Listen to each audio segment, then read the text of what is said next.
Shalom, perkenalkan nama lengkap saya Ilmiana Toda. Saya mahasiswa STT GKS Lewa, Prodi S1 Teologi. Dan video kali ini saya akan menceritakan tentang pengalaman atau kegiatan saya selama turun orientasi lapangan di Gereja Kristen Sumba, Jemaat Pamitikrata. GKS Jemaat Pamitikrata berada di wilayah Kabupaten Sumba Timur, Kecamatan Lewa, yakni yang berada di Kelurahan Lewa Paku dan juga berdekatan dengan kampus STT GKS Lewa. Pada mulanya, Jemaat Pamitikrata merupakan bagian dari klasis Canberra dan Tabunu, tetapi pada tahun 1960, Jemaat Pamitikrata, Jemaat Watumbela, dan Jemaat Praipaha membentuk klasis Lewa Tidahau. Karena perkembangan jumlah jemaat yang semakin berkembang, maka pada tahun 1998 memekarkan diri menjadi klasis Lewa Kondamara. Dan pada tahun 2010, klasis Kondamara memekarkan diri menjadi klasis Kondamara yang terdiri dari Jemaat Pamitikrata, Jemaat Kondamara, Jemaat Tanah Rara Lewa, Jemaat Toru Ahu, dan Jemaat Utapambapang. Adapun pendeta-pendeta yang pernah melayani di GKS Jemaat Pamitikrata yaitu Pendeta K. Olindima pada tahun 1949 sampai 1960. Yang kedua, Pendeta E. K. Opung pada tahun 1960 sampai 1966. Yang ketiga, Pendeta Timotius Kadobo pada tahun 1967 sampai 1970. Yang keempat, Pendeta Hapu Landukara pada tahun 1970 sampai 1976. Yang kelima, Pendeta Stefanus Hunggayiwa pada tahun 1977 sampai 2000.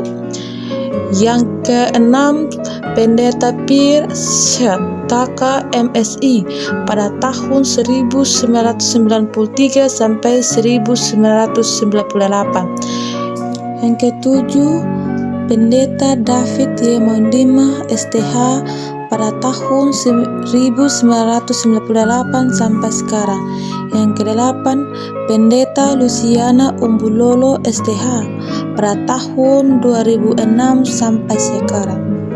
Dan pelayanan GKS Jemaat Pamitikrata ini terus mengalami kemajuan sehingga sampai dengan saat ini GKS Jemaat Pamitikrata memiliki 3 cabang, yaitu cabang Ping Ailuri, cabang Pidumana, dan cabang Matawai Pataku. Adapun program pelayanan dalam Jemaat Pamitikrata yaitu kegiatan ibadah musim tanam dan ibadah musim panen, katekisasi, perayaan Hari Raya Paskah, pendampingan pastoral terhadap beberapa kasus yang terjadi, dan kegiatan Komisi Anak dan Remaja, Pemuda, dan Komisi Perempuan dan PPA.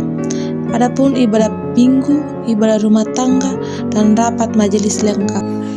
Berikut ini merupakan kegiatan-kegiatan yang saya lakukan dalam pelayanan di GKS Jemaat Pamitikrata dalam orientasi lapangan dalam 2 bulan, yaitu mengikuti pemahaman Alkitab dalam rumah tangga, mengikuti dan mengamati katekisasi pranikah, dan mengamati CD, dan memimpin ibadah komper, dan memimpin ibadah pemuda, dan memimpin syukuran ulang tahun, memimpin penghiburan, dan memimpin ibadah sekolah minggu.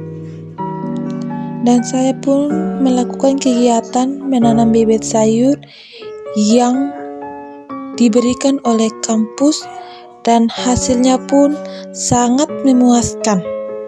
Dan melakukan perkunjungan di rumah jemaat dan refreshing di danau bersama-sama dengan jemaat.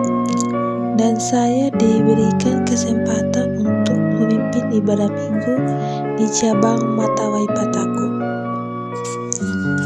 Adapun usul dan saran dari saya untuk peningkatan pelayanan dalam jemaat, yaitu majelis jemaat dan jemaat harus tetap konsisten dengan jam ibadah, baik ibadah part, syukuran, dan ibadah minggu.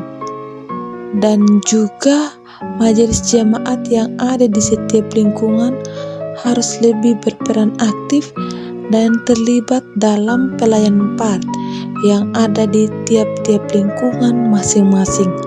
Berikut, PPMJ dan majelis jemaat harus memiliki sikap yang tegas dan jelas terkait anggota jemaat yang berpindah gereja tetapi tidak melaporkan diri untuk dapat menerima atestasi pindah.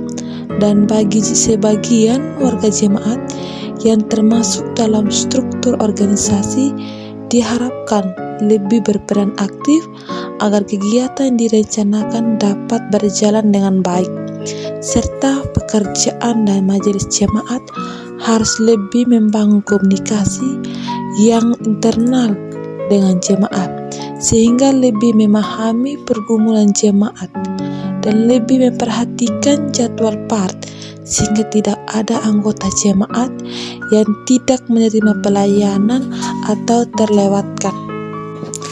Berikut ini saya mau menyampaikan refleksi teologis berangkat dari praktek orientasi lapangan yang jalani kurang lebih 2 bulan. Jadi refleksi teologis ialah semua orang yang jadi pemimpin bagi dirinya sendiri. Apabila seseorang gagal memimpin dirinya sendiri, maka ia juga akan gagal dalam memimpin anggotanya. Seorang pemimpin tidak hanya pandai berkata tidak pada anggotanya, tetapi harus mampu juga mengatakan tidak pada dirinya sendiri. Semua orang memerlukan pemimpin untuk dapat menata kehidupan bersama agar tidak terjadi perpecahan dan berontakan. Karena itu, pemimpin tidak hanya menjadi seorang yang berpengaruh, tetapi mampu memberi pengaruh hal yang baik. Dan selanjutnya, menjadi pemimpin adalah dampaan semua orang, tetapi dampaan semua orang tidak selamanya adalah pemimpin. Jadi, saat pemutusan menjadi pemimpin bagi jemaat adalah pilihan yang diambil dengan ketegasan, maka lakukanlah tugas dan tanggung jawab itu dengan ketegasan pula. Jangan pernah merasa lebih hebat dari orang lain, tetapi tetap memiliki prinsip untuk saling berbagi dan belajar bersama. Seperti halnya Yesus yang melayani dengan tulus tanpa memandang dirinya dengan kuasa yang dimiliki, tetapi memberi diri untuk melayani demi keselamatan umat manusia melalui kematiannya di atas kayu salib.